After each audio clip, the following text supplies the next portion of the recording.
Monday, March the 17th. I just welcome my students.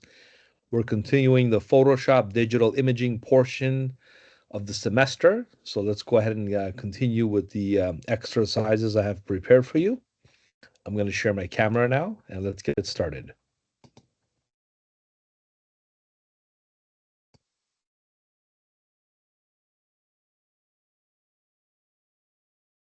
I just updated the video lectures on the YouTube channel as well. As you can see, I have to do a lot of those videos from week to week, but they're pretty successful and they help a great deal. So I'm going to keep doing them. And this is where we're at right now with the Photoshop module. I'm going to announce the main project pretty soon. Okay, I just wanted to get you started with this first assignment that we have to finish first, and then we'll take it that way. So this first assignment is due next week. It's a social media ad assignment. I'm going to probably have you work on this on the lab this Wednesday. I'm also going to give you an in-person little mini assignment as well. So make sure you attend that class in person, okay, this Wednesday. I'm supposed to encourage you guys to do this more frequently. So I think it's time I start now because I noticed the attendance have been a little dwindly lately, okay? So let's look at the social media ad assignment, okay? You're going to be creating a social media ad, okay? I think we targeted Facebook and Instagram. I did show you some examples in the last video, so I'm not going to waste too much time going through this. Did I show you samples? Yes or no? Just remind me quickly. Raise your hands if I went over this last time. Yes, Carla, I did, right? Okay, perfect. So watch the last video. I did cover this in great depth, and I did show you student examples. And right, basically pick any company or brand and create a social media advert. This is the size we're going to create, okay? So today we're actually going to create a social media. Actually, we're going to do this probably, we'll do one later today, and Wednesday I'm going to have you guys do that other in-class assignment, okay? But this is what the project considerations are. Basically, we're going to target Facebook, which will also work with Instagram. We're going to use Photoshop. JPEG format is how we're going to output this because you can't put a Photoshop file on social media. It's not going to be accepted. Only us can open Photoshop formats. Same as Illustrator. It's a very special format which can only be opened by the native application it's created from. 1080 by 1080 pixels at 72 dots per inch. RGB color mode is what our output model will be. And these are the more additional supplementary expectations, like 5 layers, including typography, various selection methods demonstrated. Layer blends and layer styles are optional, but I'm going to show you how to do it anyways. And a Photoshop format along with the JPEG for final submission. It shouldn't be over 100 megabytes, but if it is, you have to still submit it with Blackboard, okay? Alrighty, so again, watch last week's video. I did cover some basic, some student examples, so you can use that there.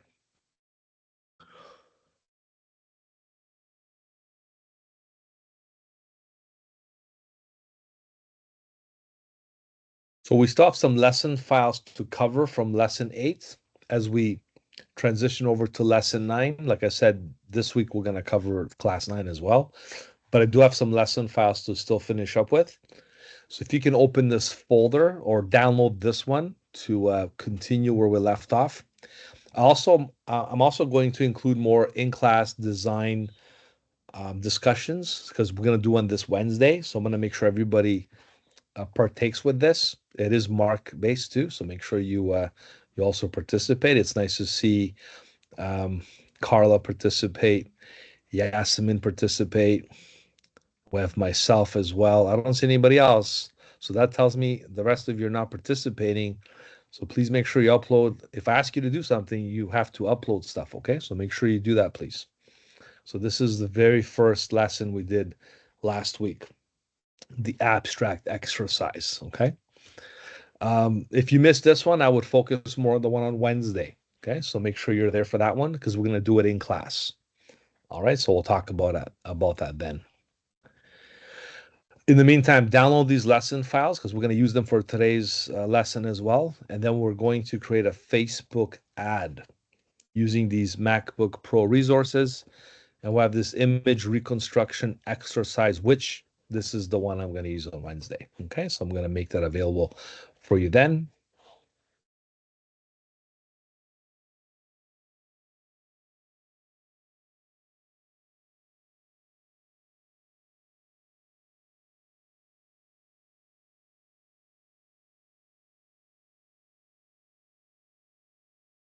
I'm going to continue where we left off in the folder that I saved for us last week. So I'm going to open up the folder here. This is class number 9 Photoshop. We started out with this selection piece. Basically, we ended the online class session on last Monday. And Wednesday, when we met in person, we finished the entire design and we made this final piece look like this, all thanks to our basic and intermediate selection methods we incorporated from Photoshop to put all these ingredients together and finalize it with something like this. This looks like fun, but I can't stress the importance of following this exercise and following these steps because by you learning how to do this, it gives you that much more um, advantage to learn the software a lot quicker than by doing these other little dinky exercises. This is a huge one here because it covers all this in one exercise. It just makes your learning ability that much more, accelerates it that much more faster, I find. This is why I stick to this one, especially in the early stages of teaching you Photoshop. Look, we only have 6 weeks or so with Photoshop, so I got to make it count every class, every week. So what the objectives for this were selecting parts of an image using a variety of tools, repositioning selection marquees, deselecting selections, moving and duplicating selections, constraining the movement of a selection, choose areas of an image based on proximity of color or pixels, adjust the selection with the arrow keys, add or subtract from selections, rotate, scale, and transform selections, combine selection tools, and finally cropping images. Not to mention the array of tools we covered from the lasso to magnetic to the quick selection tool, the new object selection tool, the magic wand I mentioned, all the selection tools, the polygonal lasso, the magnetic. Okay, so very important lesson. And if you missed this one, make sure you watch that video. And I want you to do this one whenever you get the chance. Okay. And if you're into the written handouts, this is what I used to print and give to my students. Really, really good one.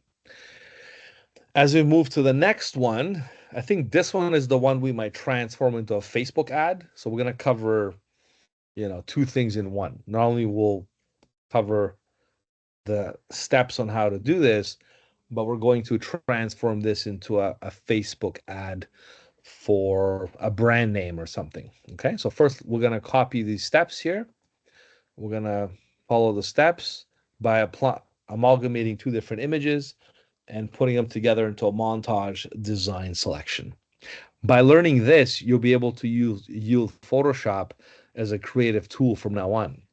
And it's amazing how Illustrator helped a lot because you're already immersed into the object-oriented methods of using Adobe as a creative application. So learning Photoshop from Illustrator, I don't know if you understand this, but you will as time goes by. It's just a proven method that works really, really well from what I find teaching this for a number of years now. So let's go ahead and get started. We're going to open this Photoshop file here. We have two Photoshop files. One is a person riding a motorcycle, okay, like a stunt person. And this is the actual background. So our job is to put these two together. So let's open this one first. You're going to open it with Photoshop, or if you right click, it should open Photoshop because it's got the PSD extension file, .psd, right? So there's one. And to open the other, you simply double click, right? Because again, it's a PSD extension, so it'll open up Photoshop. So this is how you open two images simultaneously or side by side. Yes. Anybody has a question? We cannot see your screen, your Photoshop's Oh, when window. did this happen? Just now? Right now, you try to open Photoshop window. We cannot see your Photoshop window. Okay. Well, thanks for letting me know. Perfect. Let me fix it right now. So what I'm gonna do? Oh, you can see it now. Oh no, hold on. It's a Photoshop thing. So I'm gonna have to do this. I'm gonna have to stop sharing. Sharing.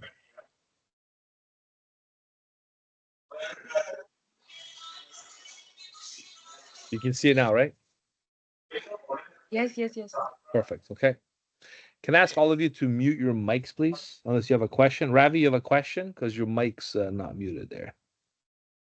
Okay. We're good.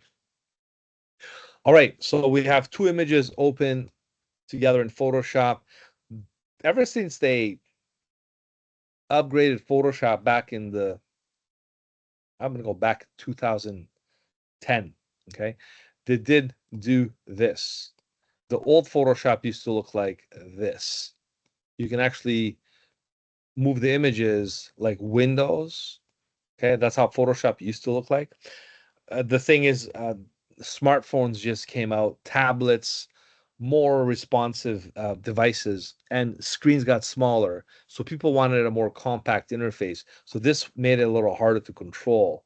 So to put this back, they created a docking system. And most applications inherited this docking system from Microsoft to Adobe. So basically, if you drag this like this, it sticks right to the application. I don't suggest you do this, by the way. I'm just showing you because it could kind of mess things up. And this, I'm going to drag it here. Notice how it dims and turns blue. That means I'm docking it back. So undock, dock. You don't have to, but if you want to drag and drop one to the other, so I want to drag and drop this, I could do that. You know what I mean? It does help in that situation, but I'll show you other ways to get this done. So don't worry about doing this. Just kind of showing you for those of you that maybe use Photoshop in the past and you're kind of used to the window stuff. What we're going to use is a very methodical method of copying and pasting, merging documents together. And if you want to drag and drop, we can do that as well. Okay, so first things first, let's follow the handout for this particular part. This is the handout here. Open the document, select the background, do a color range, and yada, yada, yada. Okay, inverse the selection. And we're going to use also quick mask mode. So this will teach you not only how to do a color range selection, but how do you apply a quick mask mode to basically perfect the selection. So now we're getting to the more advanced intermediate selections already. And it's only our second week of Photoshop. So that's really, really some quality stuff here, okay?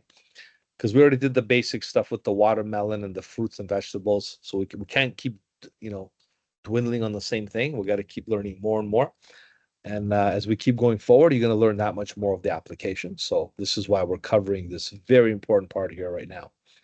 So let's go ahead and go back to Photoshop for a second. So here we are. We want to select this stunt rider with the, with the bike and everything. So we're going to go to select. We're going to do what's called color range. And I know there's ways to select this with the magic wand and stuff and selecting inverse, but color range works really well because you can select a range of color, and not only for this, but for many other uses. So treat this like a how-to exercise, not just because it works with this, but how it's effective. So by me clicking on, I got this little thumbnail that showed up when I went to color range, and then I click on this background. If I catch this white boot or a red thing or the helmet, notice how it selects that color on the image in this little thumbnail. This is all based on my selection preview, right? So if I click on basically here on the blue here, notice how it's kind of highlighted in white. That means I'm selecting this shade of blue. And I can control the fuzziness more or less of how much perception that blue has or that shade. I'm going to leave this at 50 or 40 because that's the default setting, so I would leave it alone. In addition to this, I'm going to hold the Shift key and click on a lighter shade of blue and do the same thing over here with the very, very light shade of blue. So simply I just went to go Shift, click, drag, or Shift, click, click to select a very clear background selection using a very profound color select or color range method in Photoshop called select color range. And this is very, very powerful because as you can see, I selected all the white background. I can also invert the selection, okay, which we want to invert it so it selects not the background, but the actual subject, which in this case, it's the motorcycle and the stunt rider. If you select to invert, you can always what's called inverse the selection. But for now, just to skip a step, I'm going to check this on, click OK, and this is the selection I got right now. Notice how it's selected here, not over here, because if it's select inverse, in case I forgot to invert it, it's going to select the outside, not the inside. So you have to be able to distinguish the difference between inverse, the background, or you can just go select inverse. Inverse only has two forms, back and forth. It's like inverting your t-shirt back and forth, right? So inverse, and there you have it now. Okay. So the next thing to do is enter quick mask mode. And quick mask mode is located right over here on this little button. It says quick mask mode. You can also press the letter Q on your keyboard. Please don't press Command Q because you'll quit the program. Just Q by itself will give you what's called a quick mask mode. Now, I don't like this. I prefer the other way. I prefer if I go select inverse the background and then press Q. This way you can focus better on what the selection is. And again, I'll just do this very quickly one more time. You have the selection, make sure the background selected, and then press Q. If not, do select inverse again, and then press Q. I rather you prefer the subject being selected than the background. It's just easier to manage. So go under select inverse. And this is all based on that little invert key. Maybe I should have left it off actually now that I'm thinking about it. Don't press it, leave it off. And if you do, good thing you practiced this too, because this controls inverse or inverse. Get it? So now I'm going to press Q. And what Q does, it enters a special mode in Photoshop called Quick Mask Mode. Look, even this is highlighted in red. Red is the default color. And you should see something that says here, something called Quick Mask 8-bit. So Quick Mask is how you perfect the selection in Photoshop. And if I click on this button here, excuse me, I'll go back to standard mode and quick mask mode. Okay. If you press Q, it's like a switch on, off, Q switches between selection mode or standard mode and quick mask mode. And the reason why you're in quick mask mode is because there's a lot of details we left uncovered. So to do that, I'm going to use the brush tool. This is the actual brush tool in Photoshop. And I'm going to go and paint on some of these details that are not red. Red indicates my selection. Notice how I missed a little part here. But oops, I'm using the wrong thing. I'm using a white instead of a black applicator. So I'm going to switch this to black foreground color. And black will act like the mask. It's like you putting on a mask or a spray can, like you're spray canning a primer. Okay, like you're priming a paint or something. So that's what this is like.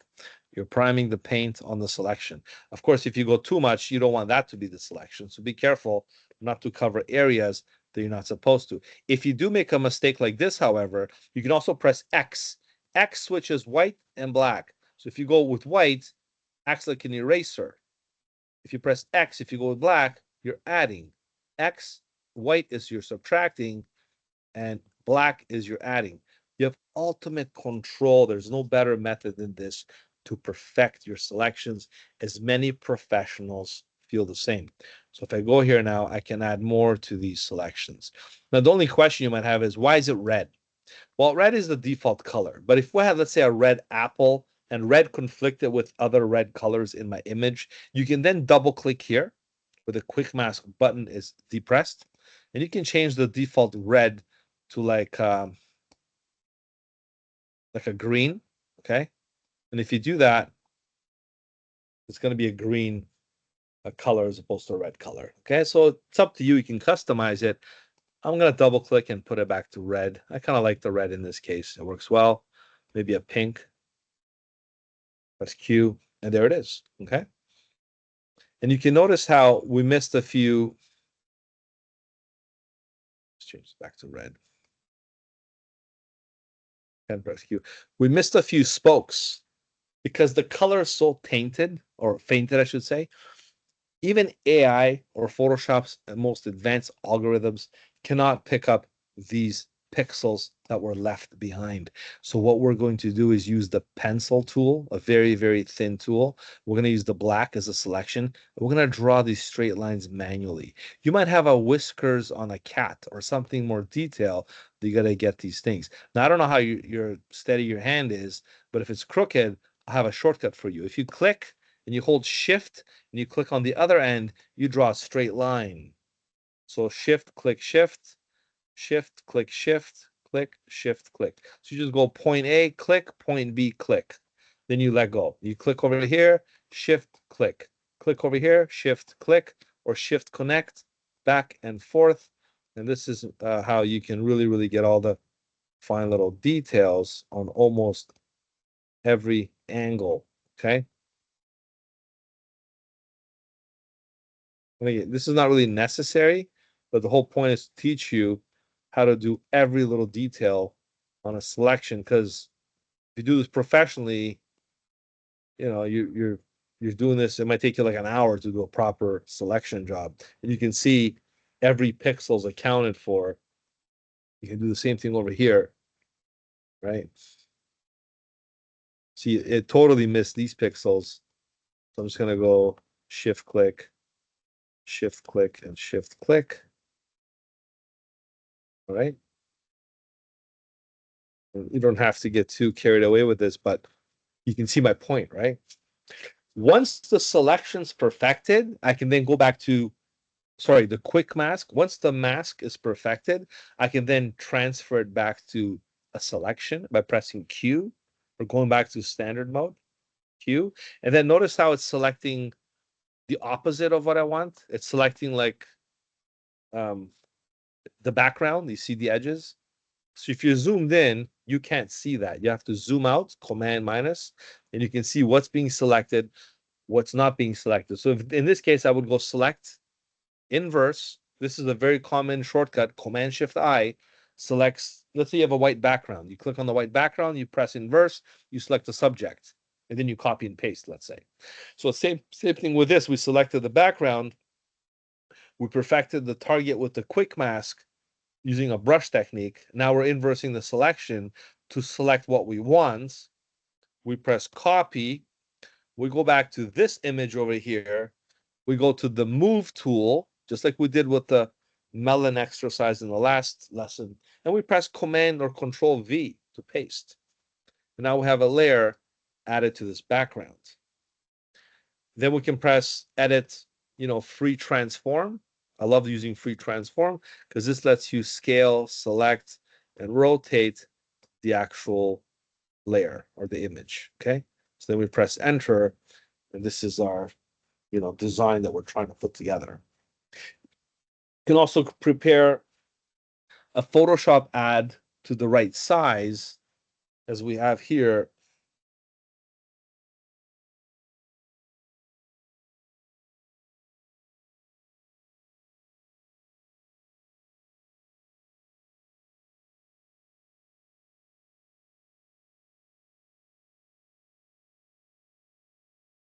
Right.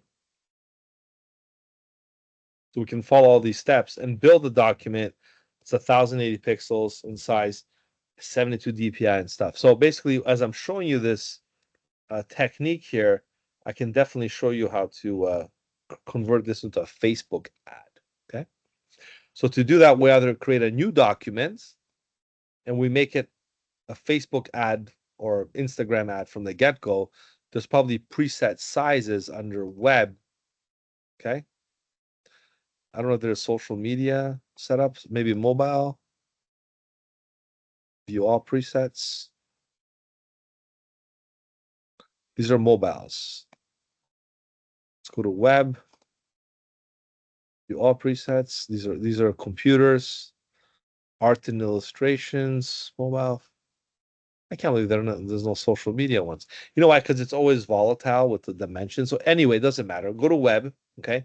Pick any one and alter it based on the outcome. So if this is going to be, 1080, make it 1080 by 1080. Now, please remember to turn off artboards. Artboards are only good for if you're creating multiple pages. Let's say you're creating a sequence of 3 adverts, then you can create 3 artboards. You can also make it after if you forget. But just for now, because we want to focus solely on the designing process, I want to make sure artboards is disabled so we have easier time to accomplish this. I just matched this to the project criteria right now. As you can see, 1080 pixels by 1080 pixels at 72 dpi.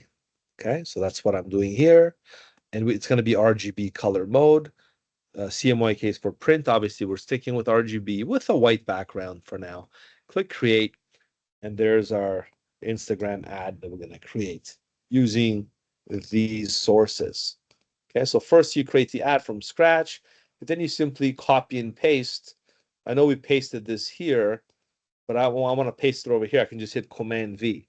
It remembered what I copied last time. I can keep pressing Command V, right? And Command V and Command V. I can just keep pasting back and forth, right? So you don't have to get too redundant with this, but you get my point, right? Um, Another way to bring things in here, like I mentioned earlier, let me put this one away for now. So I'm going to close this. Don't save because I already have this all here. I can either resize this to the Facebook ad, or I can drag all these elements in here to the prepared Facebook or Instagram ad size. I can do either or, okay? I'd much rather show you how to bring things in here because maybe that's the approach most people will take. So in that case, I'm just gonna drag this. So watch this. You see this bike here? I'm gonna drag it all the way here to this tab and drag it down. I'm holding the mouse down the whole time. If I release the mouse now, there it is. You can do the drag and drop, or you can do copy and paste. Whichever way it works, you can do this. All right, now let's get the background. So the background layer is locked. You're gonna have to unlock the background layer. If you want to do this, you can drag this down and just drag the background in here and just, you might have to resize the background. Okay, maybe we'll do this. Command T. That's okay if it's bigger. Okay, it's gonna fulfill the space. Press enter. And now there's the background should be underneath the bike. So the bike is on top of the background, right? Remember, when you do that, the window gets lost. So make sure you call up the window this way, and you can either copy, paste, drag and drop, whatever you like. You can even, drag the image and drop the image like that too. Okay. Maybe I don't want you to do this if it gets things messed up, right? So put it back. I'm gonna put this away. Don't save it. So now we're not only creating this exercise based on the handout I gave you, I'm also following the Facebook ad criteria that you're going to hand in for me for next week. Okay. So let's go ahead and keep working on this.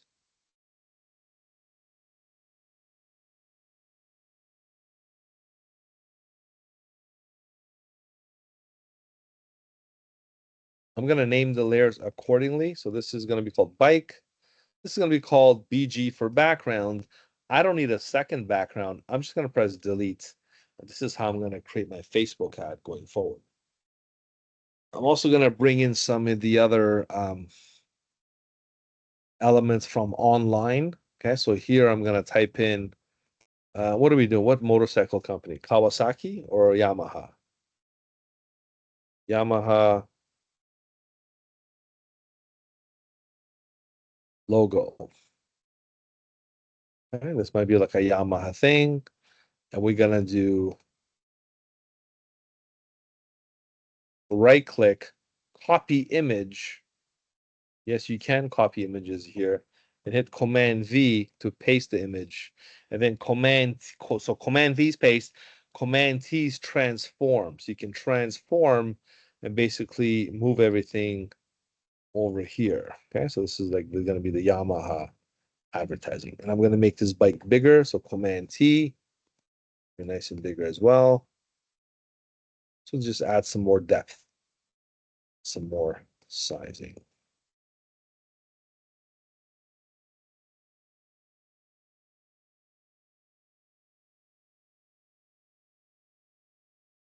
Right?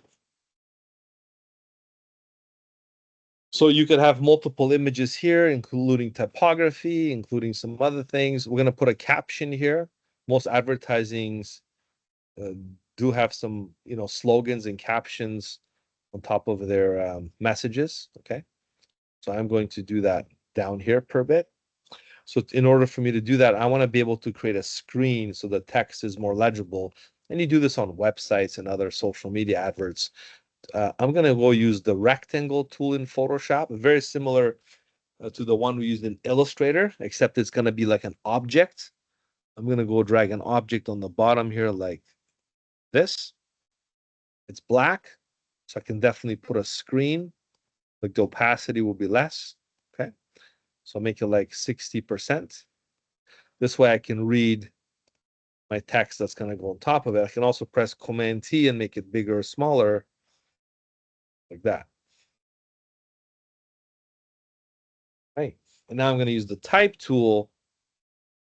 Make sure nothing's selected. Just click over here in the blank area with the type tool. I'm going to click here somewhere in the middle of the picture. Okay. And what's the Yamaha slogan? Okay. Dare to be wild. I'm just totally made this up. Dare to be wild. Okay. I don't know what their slogan is. I totally forgot. My cousin works for Yamaha. She's one of the head merchandising coordinators. I think she retired actually. I can't remember. I think she did. Yamaha slogan here. Let's see. Revs your heart. Under all, it'll say revs your heart is the slogan for Yamaha. So let's go ahead and copy and paste that. Oh, it's close, right? Revs your heart. So then we're going to make this a little more revy looking, right? We're going to use this Airstrike regular. We're going to use a nice, maybe a brighter color like white. I'm going to put this on top of this here. We're going to press Command T. We're going to double click, triple click. We're going to increase the point size here. Sort of 50 to maybe 150. You can also transform text. You can press Command T or Control T, and you can resize text as well. All right, and this could be maybe some of the other slogan that we're using. You get the idea, right? I'll leave the creative up to you, but you can see I'm incorporating, look at this. 1, 2, 3, 4, 5 layers. Okay. 5 layers. And if I look at my criteria here, okay, look at this. Minimum of 5 layers. So you can add a few more if you want, maybe a bike helmet, perhaps some other details, but it did meet my criteria. I did demonstrate various selection methods, which is the quick mask and the selection tools. Layer blend and layer styles are optional. I'm going to do that right now to show you what that is. And I'm going to create a Photoshop file with the JPEG and submit it. Okay. Everything else I did prior, like I made a 1050 by 1050 document, and I'm going to do these other ones to coincide with that one. So it's pretty little repetitive, but it's pretty simple to execute. So let's go ahead and see how layer blends and layer styles work. So I go over here. This black, for example, is normal blend to 100%, it looks like black. But if I blend that to another blend mode, like soft light, or if I blend it to hard light or some other blend modes, it'll blend that. Look, this one makes it like black and white. So you can really add some blend modes to work with your overlay design on your images. Even the logo, you see the Yamaha logo? Oops. The Yamaha logo. I'm gonna try a blend mode of the Yamaha logo. So you got darken, lighten, screen overlay. Okay. Pin light. Okay. So this also can work. I'm not really too impressed with most of these, but if I was to choose one, I can even go with a nice faded design version as well. Okay. All right. But that's what blend modes do.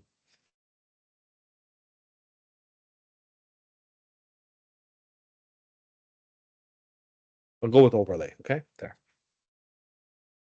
And this thing like revs your heart. And I'm going to cover this more in detail in the other lessons upcoming. So for now, we're going to add some layer styles. And to add layer styles, you simply double click. So we know how layer visibles work, layer orientation. So you look behind, right, in front, things like that, right? Orientation. But layer styles is when you double click here. If you double click here, you rename the layer, right? If you double click, this is the Yamaha logo. If you double click beside the layer, like the Yamaha logo, if we double click here, we open up the layer styles. Now, I did mention that layer blends and layer styles are optional, but if you want to get the heads up and do some extra stuff with this design, you could change it to the layer styles. And I'm going to add a drop shadow with this just to elevate the logo a bit. I can even do what's called, you don't want to add more than 2 or 3 of these. It'll be too much. But if I do an outer glow, perhaps, so it's nice and, glowing with a nice, some other color, maybe like a brighter blue, perhaps, even like a green, whatever color I think might work. Maybe a nice yellow color. I'm also increasing the spread. Click OK first. The spread, the size. Notice how you got to move this out of the way, this palette, because if you're blocking your design, you can't see what you're doing. So you want to move this out of the way. You can see how intense this is looking. So I might want to minimize it so it's not too profound. So I'm just going to do a slight little exaggeration of this effect with the drop shadow and the outer glow to produce this effect. I'm sure you've seen this many times on movies, advertisements, and whether it's digital or print to enhance the typography or the presence of something. In this case, logos and type works well.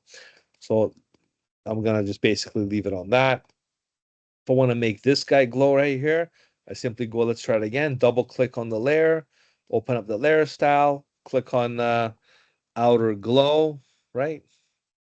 And you can increase the choke or the size.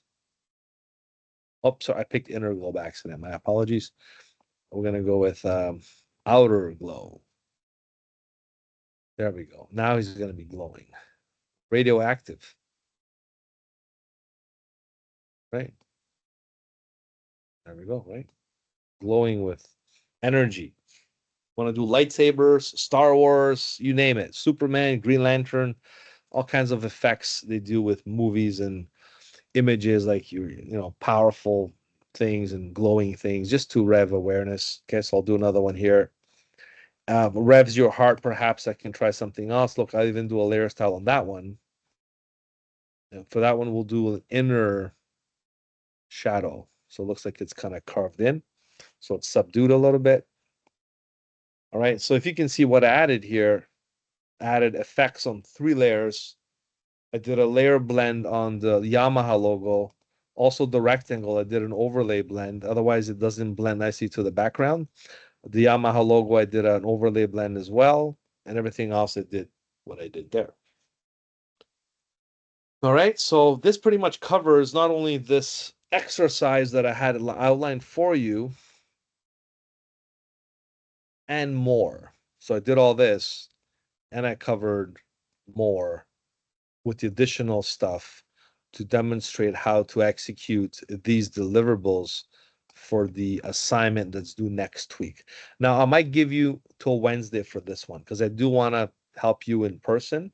So instead of Monday, because I know we have a lab this week, I'm going to change this to, okay, the Wednesday. So you have like a whole week and a half, okay, left for this. And you can start whenever you feel comfortable. Perhaps maybe start this Wednesday when I'm going to be in class with you. I'm going to give you another exercise to work on in class to get you warmed up. And then we'll have another lesson on Monday. And then Wednesday in person, I'm going to help you get this thing done. So you have lots of time to get this finished. And by then, we'll keep learning more Photoshop techniques as we go forward. Right. So that's that. Any questions about this? So now let's see the deliverables. How do you hand this in? How do you save it? So you save it as a Photoshop file, first and foremost, okay? And I'm sorry, I saw Carla have a question. Go ahead, Carla. Yes, can you repeat again the blend mode you applied on the typography, please? The typography, I applied layer styles. So I just double clicked and I clicked on these things here. So let's say drop shadow, right? And then you click on the tab and you can control it from here and you look at the results. The blend mode is what I did with the Yamaha logo. So the Yamaha logo had overlay blend mode.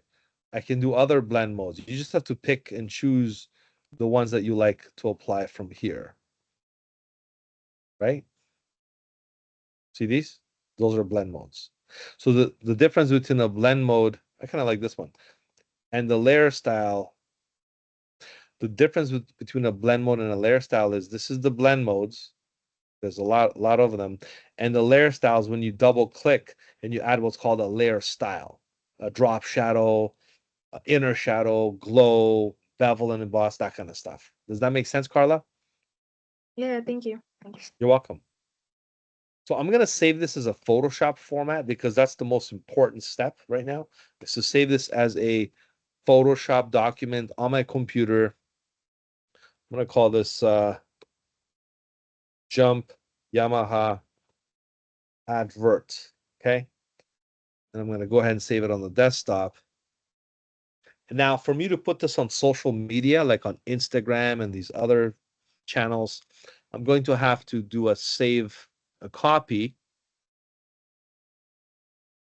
and change this to a JPEG. So the JPEG will be something that everyone can see online, on a website, on social media, any type of platform. So I'm going to go ahead and hit save and I'm going to hit maximum. That's the best size. And I was able to orchestrate this whole thing from beginning to end, saving my formats.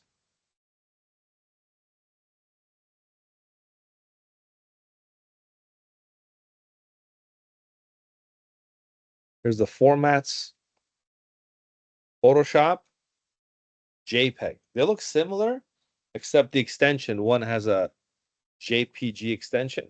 That can go, again, it'll be accepted by almost every media out there.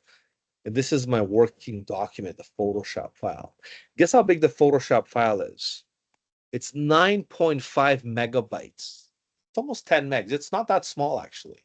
It's pretty big, considering it has all these things added to it, like styles, blend modes, effects, layers, right? Whereas the JPEG, it's a compressed format that you share on social media and stuff. The JPEG is only 1.2 megs. Even that's too big. That's because I made it maximum. I honestly would have made it like, I don't know, high quality. I would have went to like 800K, and that's acceptable for, websites and social medias and things like that. Even 1.2 is okay. I mean, we live in it's 2025. Come on. Like what's 1.2 megs these days? Shouldn't be that much, right? But to make it smaller though, just for the argument's sakes, I would open up the Photoshop file, do save a copy, click on the JPEG, select the JPEG format, hit save, replace, and go to high quality, which is like 8 or 10. Okay. So I'll go with 8 for now to show you the big difference. And honestly, visually, you can't tell the difference between 8 or 12. See, it looks almost identical, but look at the file size. Before it was 1.2 megs. This one is 397 kilobytes. It dropped by 70% of the file size. It's less than 400 kilobytes just by me lowering the JPEG compression to medium or 8 instead of 12. And it's still good. I would not go less than this. I'll be honest with you. Don't try to be so frugal with your file sizes. Keep them reasonably, decent. Because if it's too, let me teach you optimization because that's what you need to learn in Photoshop too. If I go really, really low quality, if I go save a copy, oops,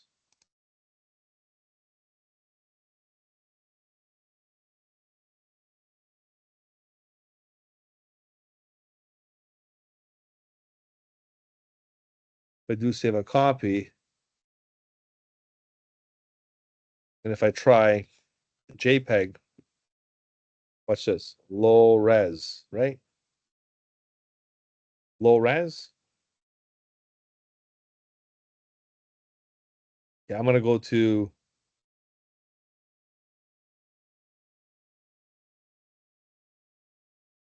2. Okay, I'm really gonna look 137K. You ready for this now? Now I'm being really cheap. Okay. Honestly, it doesn't look that bad, but the difference is obviously this one looks sharper. Okay. See? So if you really have to scrunch file size, you can. You're just gonna get a little less resolution. And if you zoom in, the images look worse. How big is this?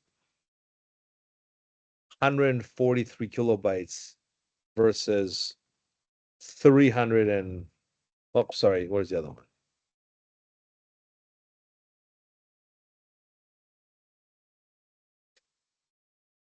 397. So you're sacrificing 150 kilobytes for what? For worse quality image. This is why I stick with 8 minimum. Okay. So that's my little tip to you. Stick with 8 minimum as far as image quality and compression go. And that should give you good boost on websites, social media, any type of graphics that you're creating for your projects and for upcoming things that you're working on. This is the output you should be considering using Photoshop. Okay. All right, next, let's move on to something else now, since we already wrapped up this very important part of the lesson. Any questions, by the way?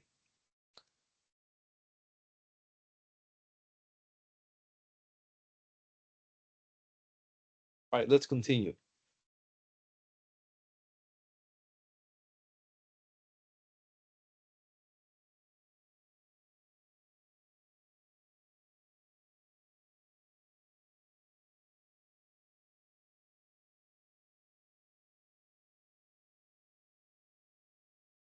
Like I said, everything is in the selection folder. So we finished this one, we concluded this one. Now we're going to move on to this one. And then Wednesday, when I see you in person, you're all going to put this back together for me in class as your lab. And I'm going to consider this as part of a grade or a mark. Okay. So this will go toward your participation. So this is what we're going to do Wednesday. So make sure you're there because you're going to miss out on the assignment that's due in class. And we're going to do this together. Okay. So that's for Wednesday. And today we're just going to do one more little exercise, and that's to demonstrate how content aware scale works. This was a new feature introduced in the early 2020s, okay? And since then, it's been quite a remarkable technique because here's what you can do with it basically.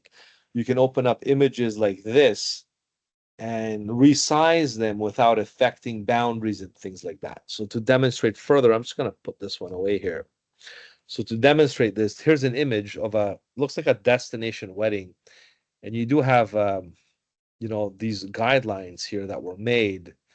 And the idea was to grab this picture, go to edit, transform, right?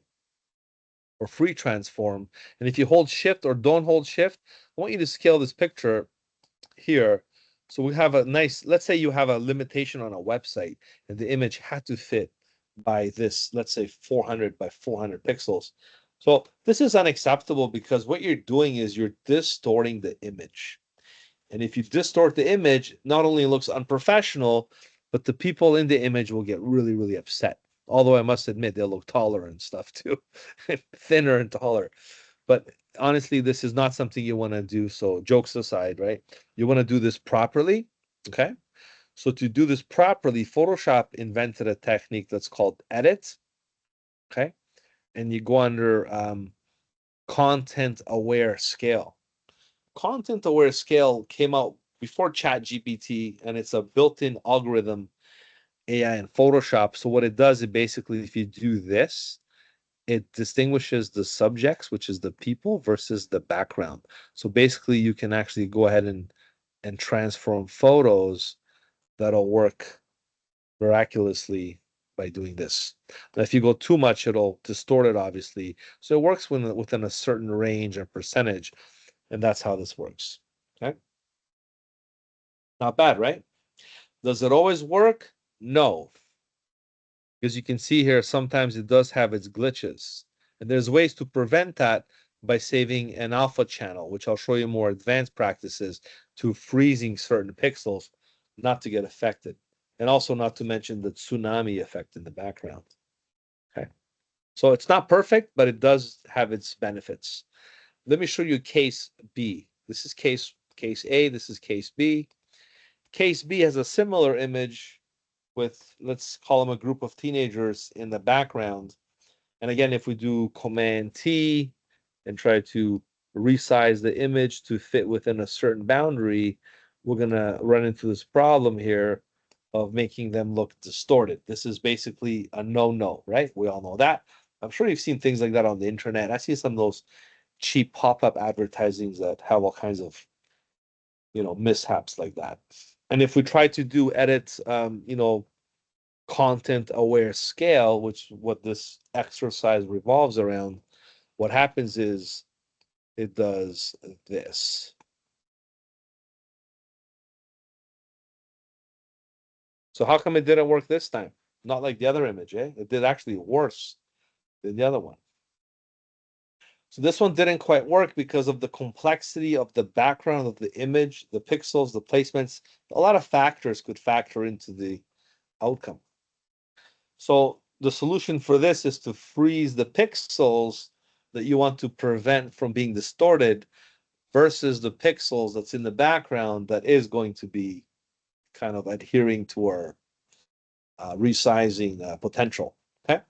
So how do we do that is if we look deeper into this file here, if we go to channels, so you know how layers work, right? Channels is the deep substance within the layers because channels is how you produce all the visual color elements that display the images in Photoshop. So you have red, green, and blue, which is the red channel, the green channel, the blue channel. I strongly advise you not to do this because you can usually mess up the picture. If you start playing around with this, right, the best thing to do is click back on RGB, just make it all visible, make sure they're all visible, and just don't do this. I'm just showing you for demonstration purposes.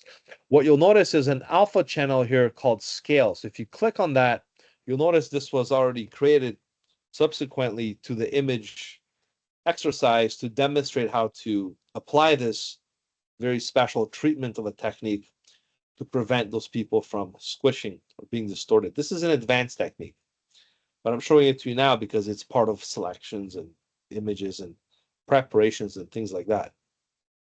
So first, how was this done? Well, this was done by using a selection and by saving a selection, by creating it into an alpha channel and applying it as a protective measure. To make this a little more easier to pronounce or understand, we're going to make one of these, okay? So you'll see how to make one from scratch. For now, I want you to be aware of what this is, okay? So it's called scale. I'm just going to click on the RGB back here. You don't even have to even do this, okay, just to understand what we're doing. So going back to layers, now that I demonstrated the behind the scenes, let's call it, okay? I'm going to go to under edit again, content aware scale. And this time we're going to protect the scale. Remember that this alpha channel called scale? We're going to protect that alpha channel, which was designated for those areas that were in white versus the black, which is the background, to protect the actual subjects or the selections. So now that we apply that, I'm going to go ahead and resize this. Look what happens. There you go. You can go pretty close, right? I mean, there's a limit, of course, of threshold, but if we go here, it works perfectly. All because of that alpha channel that's inserted in the background or behind the scenes applied properly to protect those pixels. So I can demonstrate this how it's done from scratch, utilizing it on this other image. Because this one, you noticed how the arms and stuff were messed up. Remember? We go to edit, content aware scale. Looked like they worked for a bit, but the fact that it didn't, because if you look closely, I think for the most part, everybody else looks okay, except over here. Actually, that doesn't look bad either.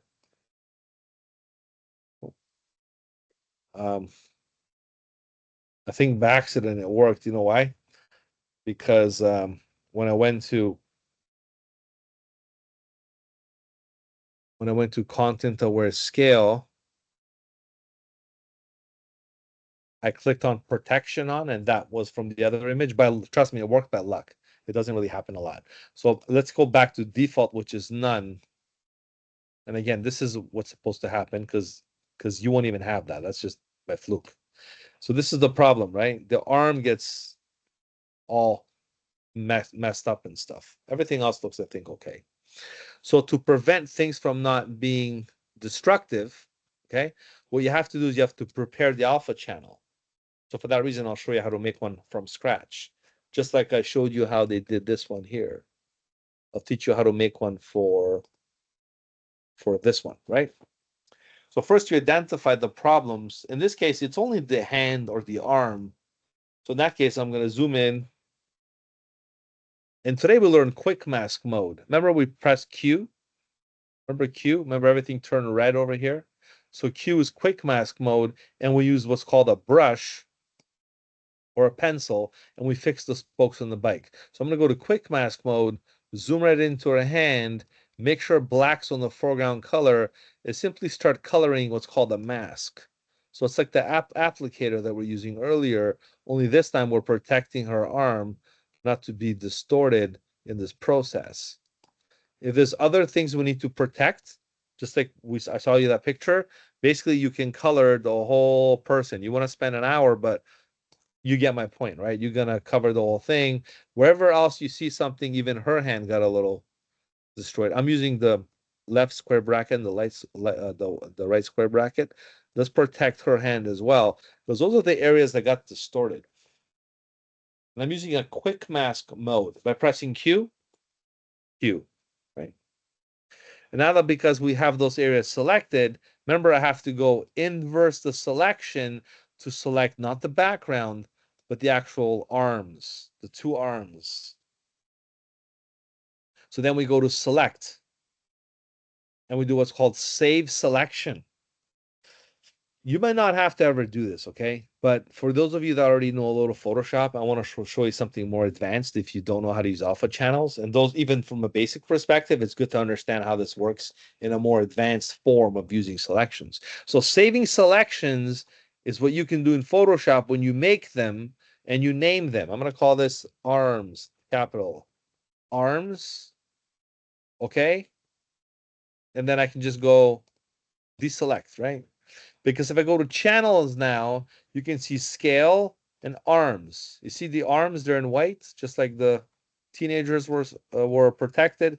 Now I'm protecting those arms not to be distorted by saving a selection and calling it arms. So if now if I was to go to edit, transform, sorry, content aware scale, and I protect the arms, which is again automatically located under my drop down menu. Okay. I can select arms from here. And if I resize this closer and this closer, press enter, go to the arm tool here. No problems, except the tsunami. I can't control the tsunami on the background, but as far as the image is concerned, we were able to protect those areas. We froze those areas so they didn't distort alongside with the rest of the image. Okay, so that's how you can apply um, advanced alpha channels, okay, to the actual images and using the alpha channel protection on the actual content over scale. All right.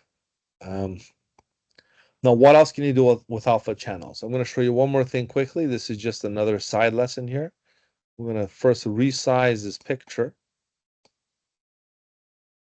There you go. I'm going to delete this layer, delete that layer. From the channels, I'll delete the arms. I'm just going to leave that alone, actually.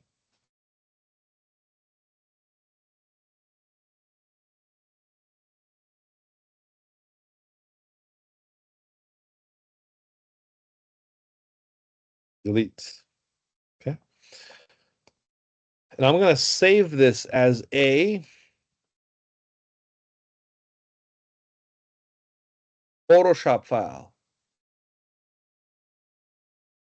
Photoshop file. Okay. As a PSD file. Click OK. Oh, sorry, I got to change the name.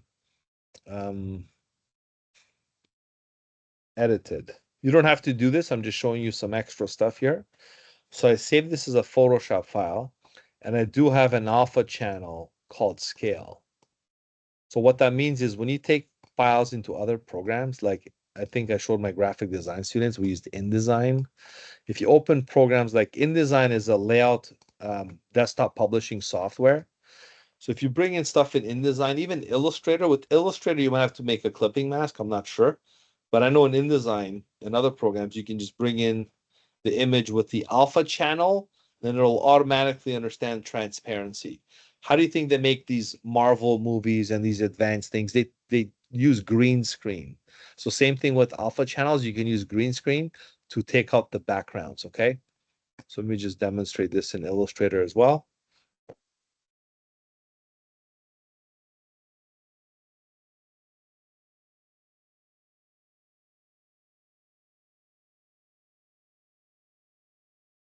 While Illustrator is opening up, I'm going to demonstrate InDesign. You're not learning InDesign, so don't worry. I'm just going to create a new document very quickly. Let's say I'm creating I don't know, like a print documents, even a web page, let's say 800 by 600. Okay. And then I go to File, Place. I'm going to place the image I just saved,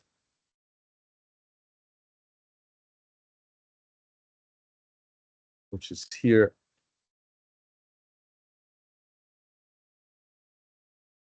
This is the edited version. Show import options. Okay. I go image, alpha.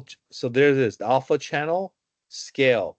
It recognizes that scale alpha channel that was saved in Photoshop. So when you bring in images like this, it'll knock out the transparency. I think when I cropped it, it messed up my image, by the way. So I do apologize, but that was a failed attempt. You get the point though, right? It will communicate with it. Um, I might have to fix this. I mean, it's very easy. Just have to go to the original document here. See how it's offset, right?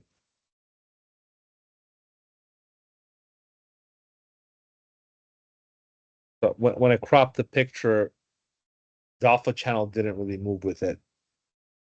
So let's see if I can fix it. You shouldn't have to fix it, but let's just, for argument's sakes,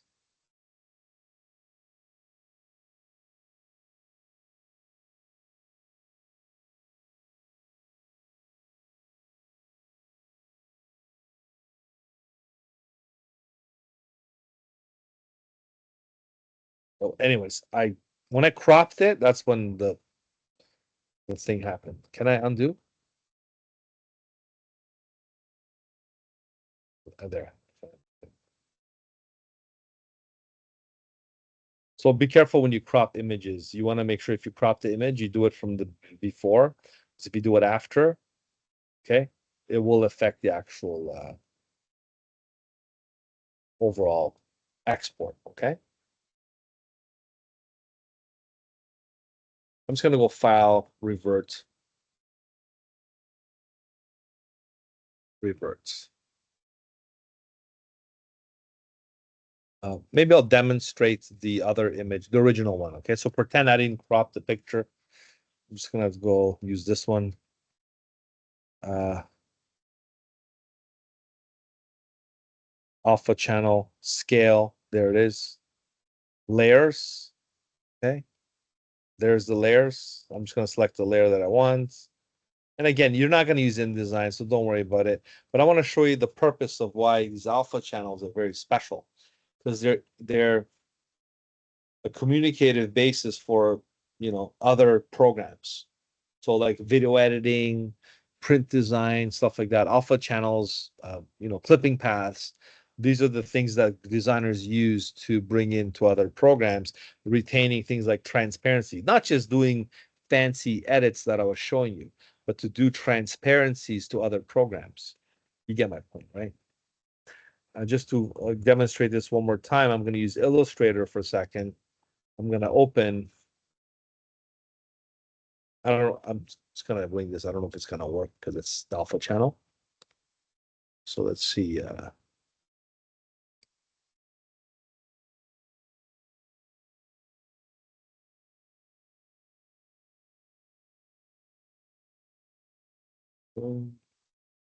Yeah, Illustrator doesn't recognize alpha channels because it's got to be a path. But for that, you need to create a path and just convert it and for Illustrator to recognize the transparency. Okay.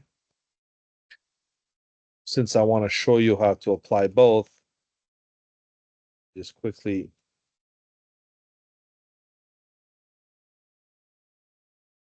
this. So you can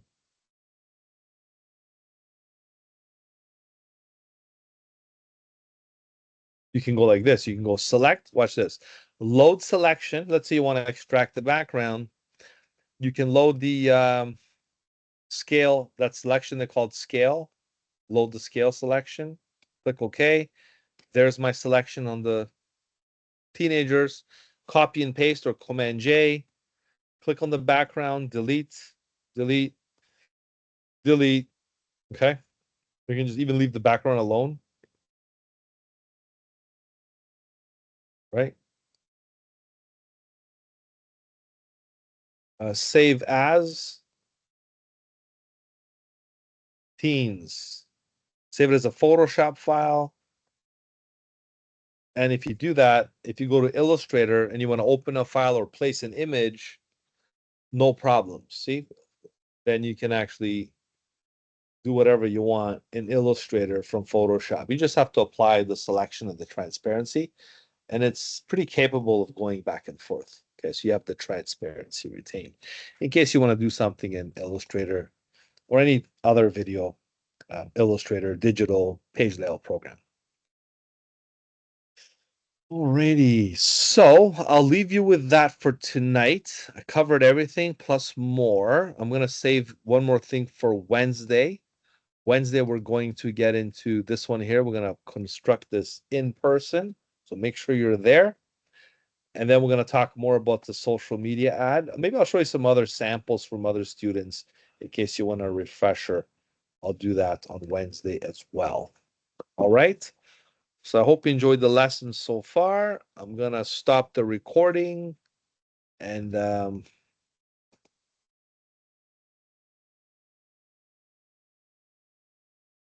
just do this.